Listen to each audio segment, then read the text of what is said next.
Challenge to the team to bounce back and make some adjustments from yesterday. So really excited that we set the tone on that side on the offense. And I thought Royalty pitched a really good game today and had some good defensive play. So that's good.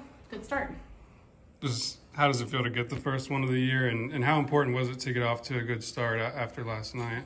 Yeah, I think it's definitely not about the wins. It's more about how we play the game. And I think yesterday we were pressing a little bit, and you start getting rankings and you get outside noise and you want to produce for everybody, and then you got to think about like where we're at and how we can grow individually. So I think that was the challenge last night, to put your head in the pillow and think about how you could calm yourself down as a returner and not try to put the weight of the game on your shoulders, and then how you can breathe as a freshman and enjoy the moments and go ahead and grow. So we're trying to match that right now, and I thought we responded really well as a unit today.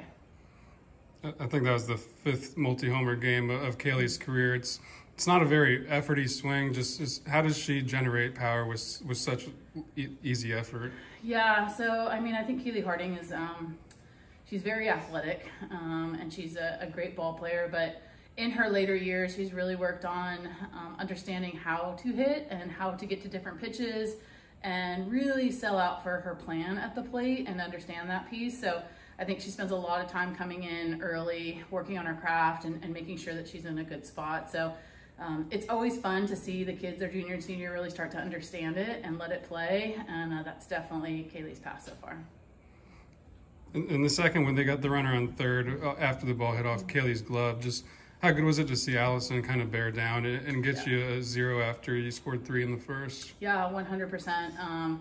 To know that we have the ability to be in the zone with 3 different pitches and 3 different speeds allows us to do a lot of things. And so something she struggled with last year, just having the confidence to be able to throw and understand what she's doing. And she's worked, again, I would say seniors, junior seniors, they start to really understand the journey of the season and how important it is to have different things. So she's worked really, really hard to change her mechanics and understand the mindset. And she was able to bear down because I believe the confidence in that moment and what she was trying to do. So when you see that changeup dipping like it is, it's a tough pitch to hit. And I think she commanded the zone really well. I think Jasani and Issa have 8 hits combined so far together. I think you knew what they were capable of coming in, but seeing them do it against other competition, just how good is it for you and also for them to see success early?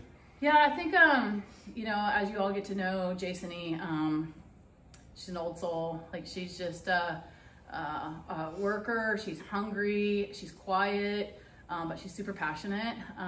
Issa was coached by her dad. She has a sister that plays at McNeese.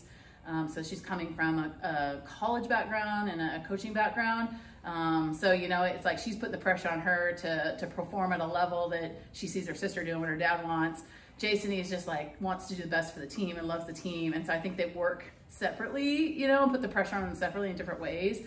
But now they're starting to really put that towards what they need to do for the team. And I'm really excited about our freshman class. Even Kennedy getting in there and the swing she's taken, where she's going to go to. I think we had 6 freshmen there at the last inning. Super fun to see that and be able to see their growth. Anything else? So yeah, there were 6 freshmen at the end of the game there, and you had 4 freshmen make some type of debut, whether that's in the field, in the circle, or at the plate. Has there been one of the freshmen that you feel has already established themselves as a leader or taken on a leadership role that you tend to see from an upperclassman? It's interesting because I think when you say leader and leadership role, it's all about the ability to influence people.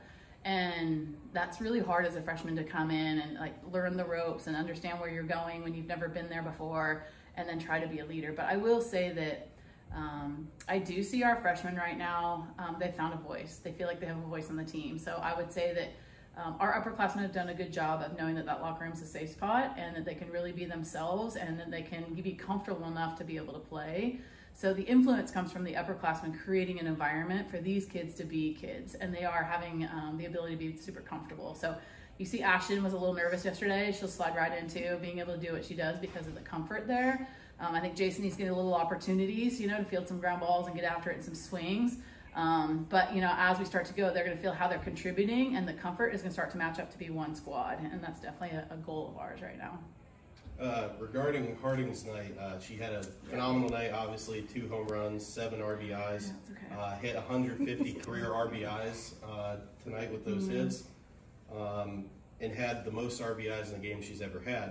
Can you speak on how important she is to the team and her role? Yeah.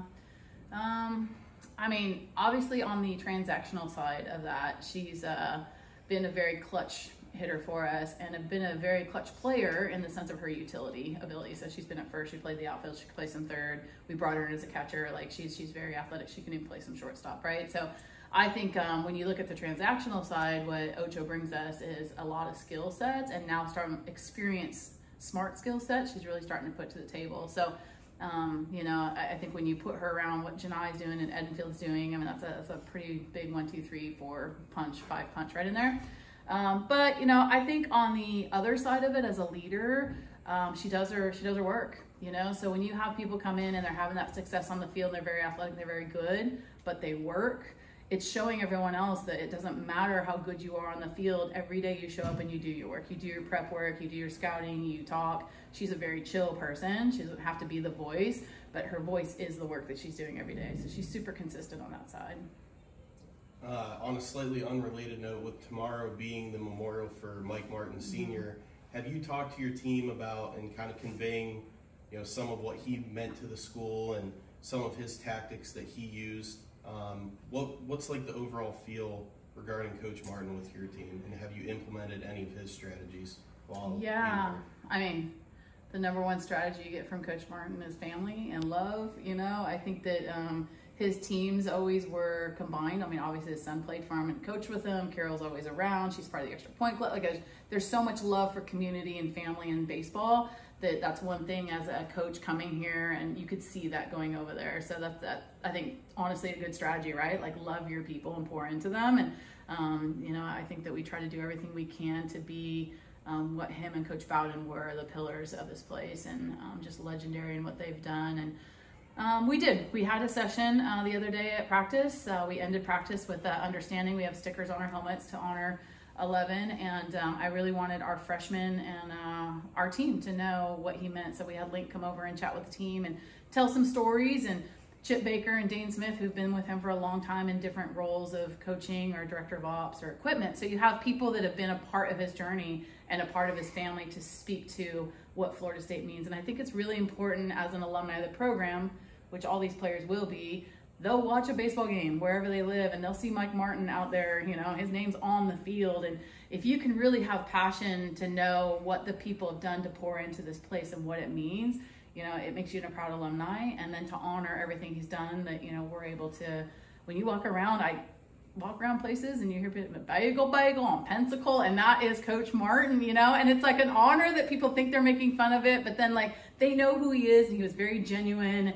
And so we shared those stories the other day, and today before the game, Katie Dack was like, I didn't realize the sticker would be on my catching helmet, and it's super cool. And so they definitely know that. And we'll know that tomorrow when the memorial starts. We'll get done hitting, and then we'll go in the locker room, and we know what's going on over at baseball. And so I think we'll have a little reflection moment then too.